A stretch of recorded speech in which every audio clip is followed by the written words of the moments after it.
Inconceivable! Will you please act like you have more than a two-word vocabulary? Is there air? You don't know! And now, a yak. Yak!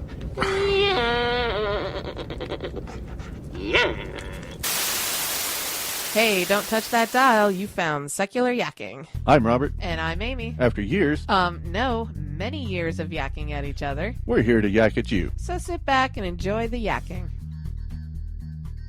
Hey, welcome back, everybody. Hope you had a wonderful week. I hope everyone did. And it was a holiday weekend, It was indeed. so Memorial Day. Yes. Cool. Is that all you got to say? That's all I got right now. We're tired. Yeah, it was a long holiday It's been a weekend. very long weekend. That is true. Okay. Anyways, let's get on with the show, please. We have Twitter followers. Okie dokie. We have Jacqueline, Mm-hmm. Scott Weldon, Spiritual Skept. I wonder if that's supposed to be Spiritual Skeptic. Who knows? Maybe you'll get corrected. I don't know. Laura Pitmanic. Sorry. Probably manic, yeah. Yeah. Reason Alliance Media. Mm. That's it for this week. Oh, that's good. And you can follow us too at Secular Yakking. I'm not going to That's say it. anything That's this all there time. is. That's all there is. All right. So, I'm going to be doing a rally Yes, you are. June 29th in Olympia, Washington State. This month. Well, yeah, this month. Yes.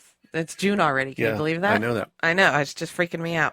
Anyways. Anyway, it's called We the People Rally, Bring Back Our Motto. Yes, and I'll be able to go now. Yes, you will. And it's going to be kind of a protest rally against Franklin Graham's Decision America tour, because he's going to be there the same day, same time. yes. You know, That'll be interesting. That will be interesting. It's going to be a very interesting day. yeah. And there has been a slight change in the lineup. Oh, has there? Yeah, Lilith will not be able to attend due to medical reasons, but that's okay. Oh, okay. Because Tarkus Claypool will be joining us. Right. Also from the Satanic Temple. Right, like the second in command kind of thing. Yeah, kind of. So he's awesome. I've actually met him before. Uh-huh. So yeah, it's going to be cool having him speak. I wanted him to speak to my group some years ago, and it didn't work out. So okay. now I get to have it happen anyway. All righty. But yeah, that's definitely going to be a long, busy day. Yeah, June 29th, 11 a.m. Oh, yeah. Bring signs, Signs, E Pluribus Unum, Better Motto, Secular, Separation of Church-State, stuff like that. anything you can think of. Pretty much anything. Well, I guess within reason. Yeah, within reason. All righty. Okay, we have an update from last week. Oh, did we? Remember when we talked about that cross in Port Neches, Texas? Right, that tiny little piece of Yeah, the land 20 by 20 in a piece. park. Yeah, inside the park. Right. Well, they sold it to the church, remember? Right, for like $100, right? Yeah. Okay. And I also said the FFRF was looking into what options they had. Uh-huh. Well, they came up with a far better plan than even I could have imagined. Oh, really? Yeah, they offered the town 20 times what the church paid for it. Oh, really? Yeah, $2,000.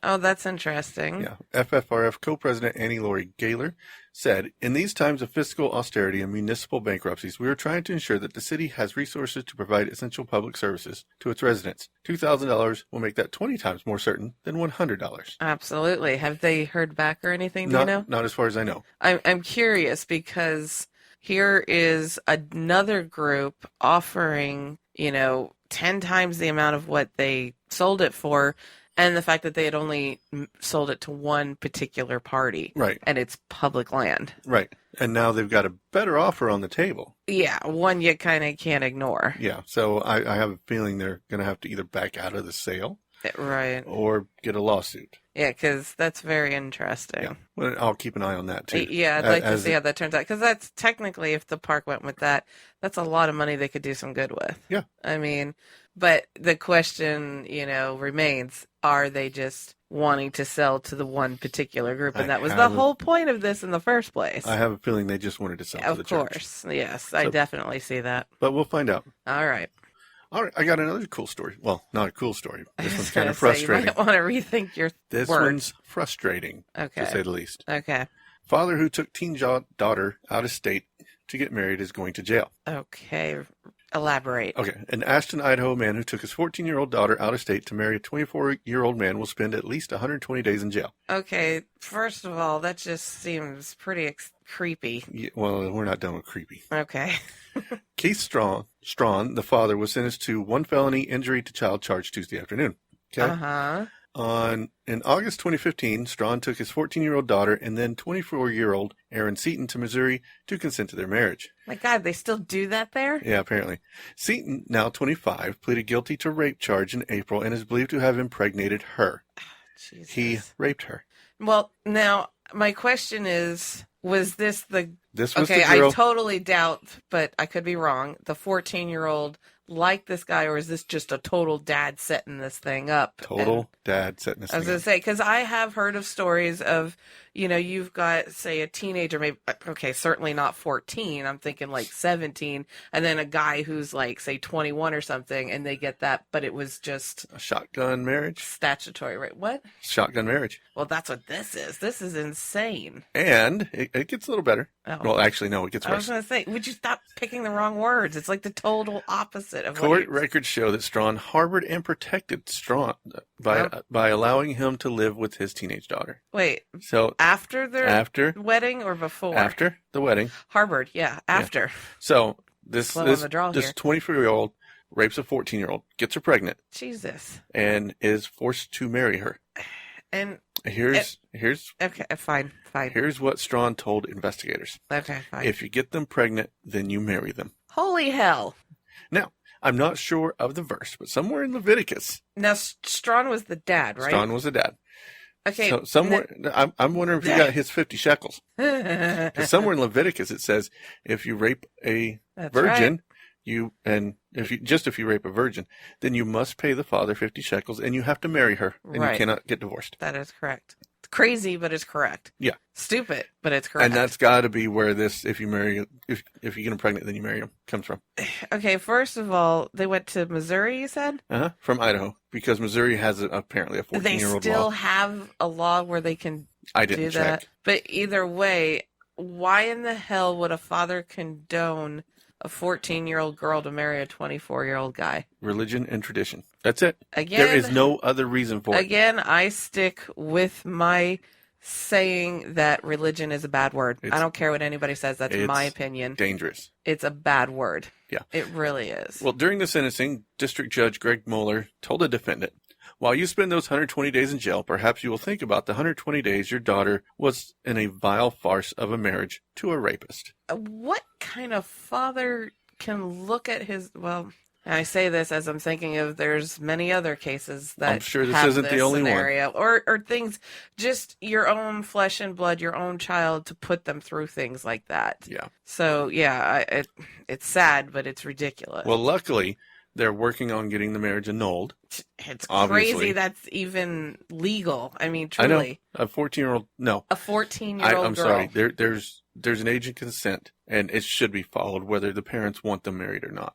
I mean, this is the 21st century. Right. It sure doesn't seem like it in their house. Obviously not. I mean, that's just crazy. Or the wrong country, for that matter. Yeah, because that's something that might happen somewhere in the Middle East. Mm-hmm. And then they would stone her. And I don't understand why there isn't this little click that goes off in the father's head that somewhere inside him, regardless of what his belief, somewhere, even if it's deep, deep down, why is there not a click that says something's not right about this? I know. I don't get it. I don't understand when people don't have that click. I mean, let alone the fact that it's not way up at the surface, but not even deep down, that they're willing to do something like this, or starve your child because God told you to, or some crap like that. The horrible things that they do. I can't get that mindset at all. Yeah, this just frustrates the hell out of me. That people can still think this way about sex and getting pregnant. And that you have to get married if you get a girl pregnant. That is just so damn stupid. Yeah. My God, is that stupid. But to do that regardless to your own kid. Yeah. And like you said, the whole, they get knocked up, they got to get married. That's like the dumbest freaking thing ever. I agree. All right. We're just ranting at this point. Okay. Here's something that's a little more fun. And it actually is more fun. All right, fine. Ray Comfort Group told they can't hand out books and Subway gift cards at Reason Rally. Say that again. Translate in English. Okay, I'll just read the story. Okay, fine. This weekend is the Reason Rally in Washington, D.C., the largest gathering of atheists for secular government type stuff, right? Right. On the National Mall in D.C. Right.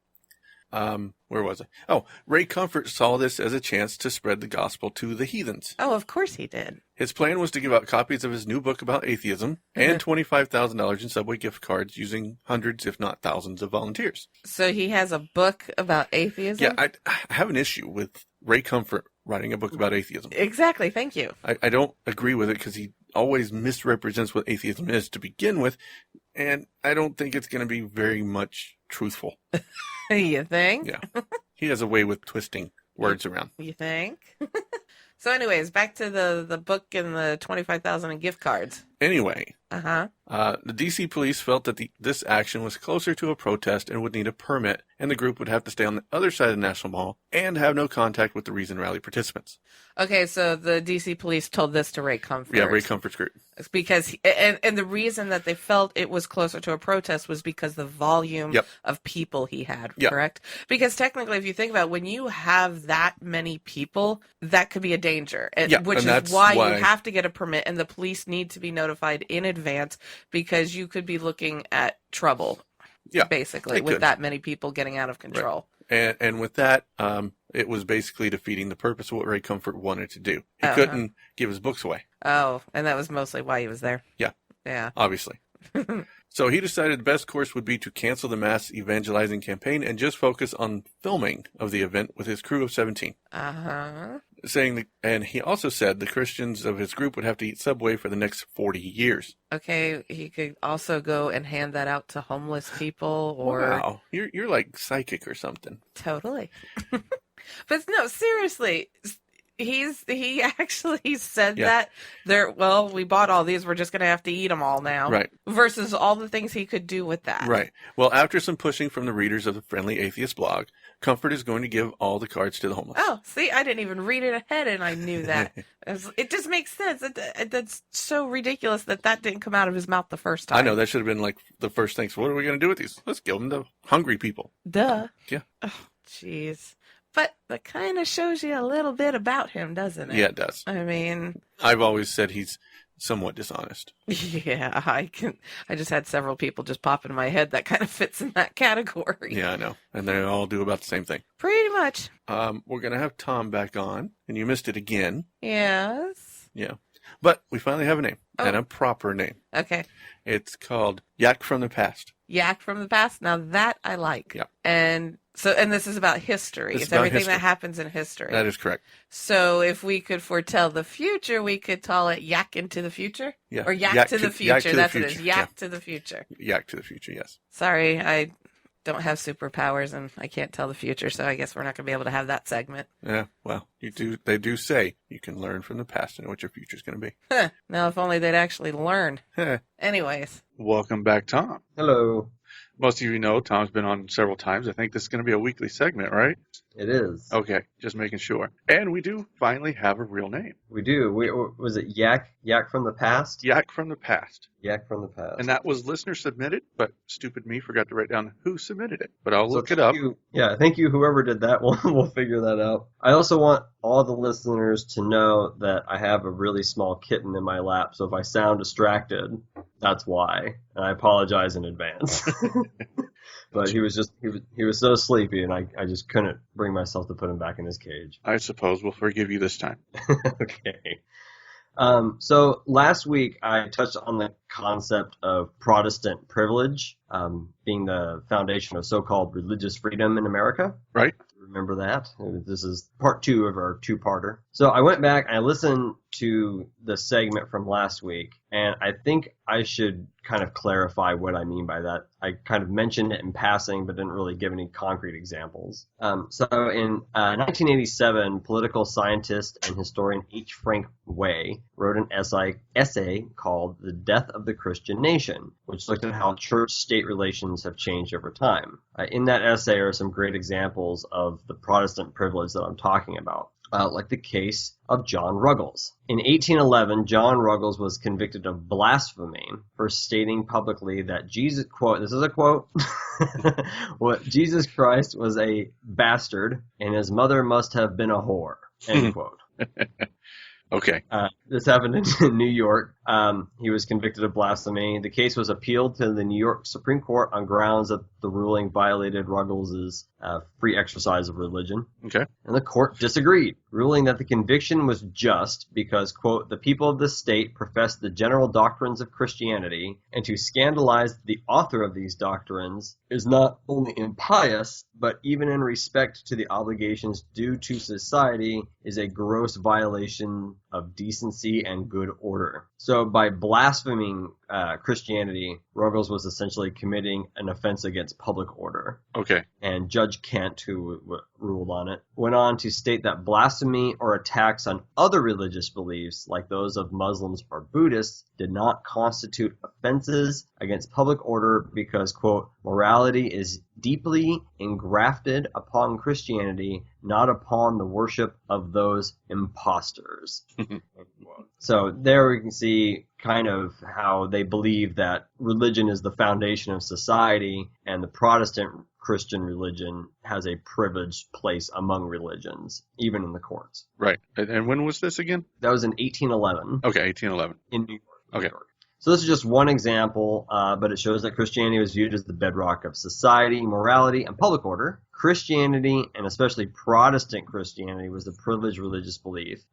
Sabbath closing laws are another example of Christian privilege. There were lots of laws that said basically businesses had to be closed on the Sabbath. So like blue laws. Blue laws, basically, yeah. Yeah. To protect Christian privilege with government power was to protect community standards. Okay. And obviously this is against everything we think of as religious freedom today. So how do we get from this communal view of religious freedom to our modern view of religious freedom as an individual right? Now, a lot of it has to do with immigration, or most of it does. In the mid-19th century, there was a huge influx of Catholic immigrants into the United States. In 1785, it's estimated that there were about 35,000 Catholics in all of the United States, which I did the math, I looked up all the numbers, and that comes out to less than 1% of the population. Okay. It's like 0.008% of the population. By 1870, when things really began to change in the church-state debate, as we're going to talk about here in a second, there were about 6 million Catholics, which was about 15% of the population. Wow. So it exploded. Oh, yeah. Well, there was a good reason for it, too. Yeah, There was quite a bit of Irish and Italian immigrants. Irish and Italian immigrants, absolutely. So while not an overwhelming majority, it's a significant minority, especially since Catholic communities tended to be concentrated in certain areas, like you're saying, Irish and Italian communities. By 1906, and actually I didn't know this, I found this interesting. By 1906, Catholicism was the majority religion in all of New England, New York, New Jersey, Michigan, and a few other states. Idaho is one of them. We're going to talk about Idaho in a minute. Wow. Yeah, I didn't know that. I thought that was fascinating when I read that. I was like, that is rather interesting. yeah, and it makes sense when, especially New England, New York, New Jersey, when you consider Irish and Italian immigrants. It makes sense. Right. Now, it's worth mentioning that Americans generally distrusted Catholics and didn't really view them as real Christians. Most Americans referred to Catholics as papists, something you've heard before, insinuating they didn't follow Christ, but rather followed the Pope. Yeah, I saw Gangs of New York, so yeah. There you go. In several states, Catholic children were actually severely punished in public schools for refusing to follow Protestant religious exercises. In Maine in 1854, a child's hands were beaten for 30 minutes with like a switch until they agreed to recite the 10 Commandments as part of a Protestant religious exercise in the classroom. So you're talking extreme. Yeah, that's fairly extreme, yeah. Yeah, and it's not in my notes, but just an aside, the mother of that child sued the state and lost. Wow. Yeah. So even as late as 1854, there was still the courts were protecting this Protestant privilege. Okay. However, as the Catholic population began to swell, they began to exercise more political power. In Ohio in 1870, and if you recall from just a few minutes ago, in 1870, Catholics made up about 15% of the population. Catholics threatened to vote against bonds for public schools if Bible readings were not removed from classes, public school classes. So a little bit of political power play going on there. Yeah. Well, keep in mind that judges were elected. Right. Okay. So that plays part of it. The school board, fearing the loss of revenue, acquiesced to their demands, and several members of the community brought suit against the board in an effort to get them to reverse their decision. Sorry, my cat is like screaming at the door. The case went to the Ohio Supreme Court, and the Protestants that had sued so that the Bible readings could continue lost, which was and H. Frank Way, in the essay I mentioned, notes that this was the first time that the courts, quote, abandoned the communitarian mode of analysis and attacked the Christian framework as singularly inappropriate. Oh, So it's interesting. really the first time the courts ruled against protecting Protestant privilege. Okay. And it would take another 40 years or so for this kind of to catch on. It was kind of a trickle effect, but as most things are in the U.S. Right. I'm sorry, it wasn't Idaho, it was Iowa. In 1905, a small town in Iowa sold its school building and essentially worked out a deal where the Catholic parochial school acted as the public school. Now, as you might imagine, Protestants, who were actually the minority in Iowa, weren't very happy with this, and they sued. And it went to the Iowa Supreme Court in 1918, and they ruled that public funds could not be used to maintain the parochial school, regardless if that was what the majority religion wanted or not. So there you see where it switched from protecting the majority to protecting the minority. Right. So the huge influx of Catholics and the subsequent political power they held, combined with the general American distrust of Catholics, was the catalyst that finally sent the courts down the path of truly being neutral in matters of religion and using their judicial powers to protect minority religions from being subjects to the standard of majority religions and from having their tax dollars used to support those religions. Right. So the lesson here is that church-state relations are always in a state of flux. You never know what's going to happen next. Right. In America. The other lesson is that some of the things the founding fathers said, particularly Jefferson and Madison, didn't necessarily line up with how things were in reality. People love to quote Jefferson, separation of church and state. Madison had some pretty unkind things to say about religion. Right. But those things didn't really reflect the reality.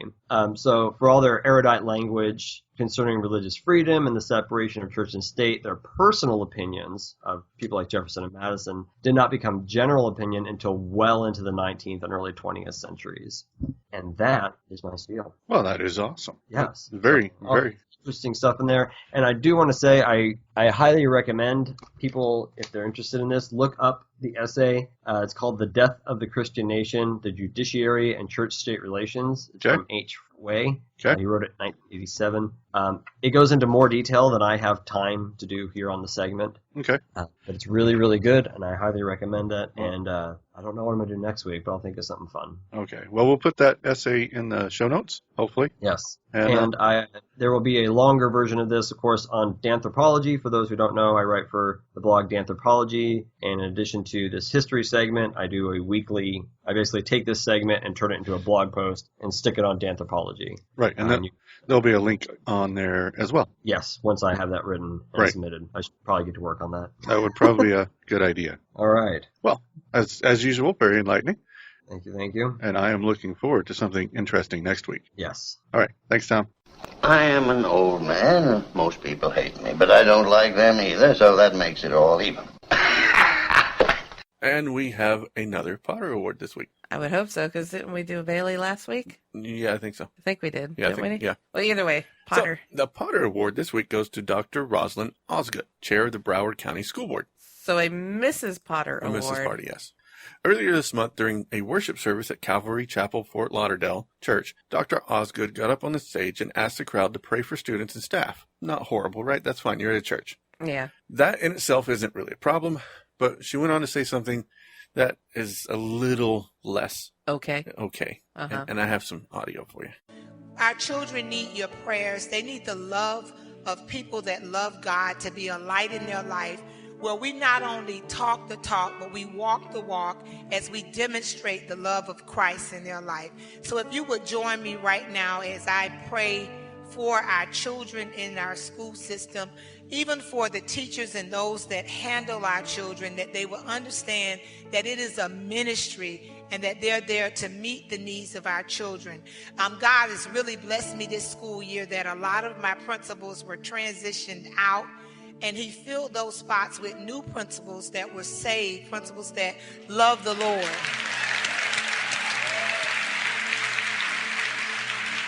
So If you would join me, my personal prayer is that God would connect churches and faith-based institutions to schools and to children and to teachers and principals, that we will begin to demonstrate the love of Christ so that the Spirit of God can be manifested in the schools and in the lives of our children, that transformation would take place. Okay. Is she talking all schools? Especially Broward County School, because she's the chair of the school board. So let's break out. So this started at church, right? This was at a church. This is during church service, which is why it's churchy. Okay. There's music in the background. Yeah, the and it's all whole churchy. blah, blah, blah. Yeah. But she's talking about all schools, right? Yeah, she wants to put more holy people in schools so that schools and churches and spiritual worship places can do more church in school, is what it sounds like to me.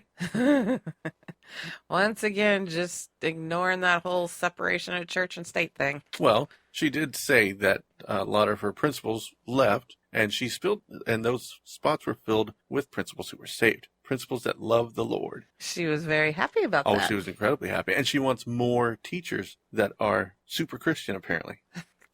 So that they can evangelize to the students and bring ministry. And I think she said, bring ministry back to the school. Yeah, I believe she did. Yes, she did. I love how not only does she ignore the whole separation of church and state, regardless of that, I love how she ignores the fact that there's more than just her religion on this planet. Oh, yeah, I know. I'm...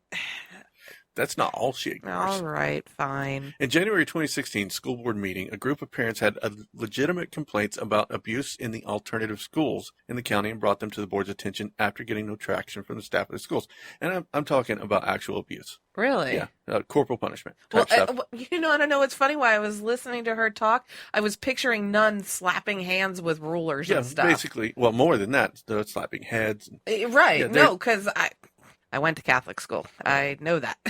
So, board chair Rosalind. So when these parents came up and started talking, Rosalind Osgood snapped at them and then chided them. Finally, she cut them off and told them to leave. Yeah, because we don't want to hear what we don't want to hear. Right. She told them she didn't like the parents' tone and language, which was tough but fair from obscene. Right. I listened to a lot of this because I wanted to, and they had legitimate complaints. They were saying things like, the system has failed and you haven't done a good job and things like nothing. Right, and let me guess, she sticks her fingers in her ear and goes, la, la, la, la, I can't hear you. No, she turns off the mic. Well, basically, that's the same concept. Right, she says, we're done after 30 minutes, which is the regular allotted time for public comment in their things. They said, well, we're done, we're not doing any more. You guys just need to go sit down. It's her way, no highway option. Right. Even when a student asked the board to get his tormentors to stop harassing him. The adults are his tormentors and harassers. Yeah, she said that there was a rule about 30 minutes, and she couldn't go over it. Oh, baloney. Yeah. Yeah, it's like I said, it's my way, no highway option. Oh, exactly. And that's why it's the whole, gotta turn the mic off. Sorry, can't hear you. Well, talking about no highway option. In 2014, she introduced a policy that would have required parents to follow the dress code when dropping off their kids. Say what? She decided that parents dropping off the kids should not be allowed to wear pajama bottoms, hair curlers, tank tops, or saggy jeans. What country does she think we're in? Florida. Right? No. She actually suggested that parents show up like they're going to church or the office. Now, see, I would walk into that school wearing a pair of pajamas, my hair all done in curlers that I did not take out, wearing a tank top, and then I'll sag my pajama bottoms. Oh, and I'll go with like thong flip-flops. Oh, yeah. That'll do her in. Yeah. Yeah. So she wants to, it's one thing to regulate dress code for the kids in the school. Right. Okay. Which I have issues with. Which anyway. I totally have issues with, yeah. But to try and regulate the parents' dress code? I mean, how is that enforceable? You got to run out to the car and say, hey, you can't wear that? Well, not only that, they're adults, not minors. Right. In America. So, no, there's nowhere other than, say, maybe your job where you work that you have to follow a dress code ever. I mean, other than like when you walk into the store and it says no shirt, no shoes, no service kind of thing. Yeah, that's different. That's not dictating what you can and cannot wear, But yeah, like I said, she is, her own kingdom. Yeah, and which is all will do as I say. Which it was why she qualified for the Potter Award this week. She's definitely a Miss Potter. Yeah, very, very worthy. God, the nerve of so many people. You'd think I'd run out. You really would, but Sadly, you don't. I know. It's almost fun. Fun and sad. I know. And really freaking irritating, by the way. Well, maybe you should start looking for them. Oh, no. That's what I have you for. So Sure. We're good. And that's all the yakking I got. So we will see you next week. We always like to hear your feedback, so leave us a voicemail at 704-802-YAK or an email at podcast@secularyakking.com. More input. All comments are welcome. We like to hear the good, the bad, and the ugly. You also can find us on Facebook, Twitter, YouTube, and Google+. If you like our show, head over to your podcast directory of choice and leave us a 5-star review. If you really like the show, support the show on our Podbean patron page. I'd buy that for $1. And we'll be back next week with more yakking to please your eardrums. This show is a member of the Secular Outreach Network, an affiliation of Secular Media Producers. Learn more at secularoutreach.com.